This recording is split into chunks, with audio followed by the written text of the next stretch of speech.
Let me show you all real quick how to take off a lock. So this is going to be the inside of the room. This little pin, there's a hole in here. You just stick it in and you pull it off. This little knob, sometimes it kind of, you know, hard to come off. You just get something sharp. See that?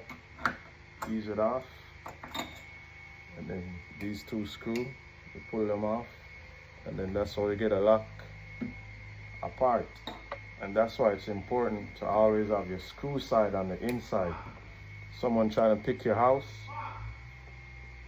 it's gonna be hard for them too, because your screw's on the inside. You just snap that back in, and you already know, and the turn that way, just push it back in, and that's it, guys.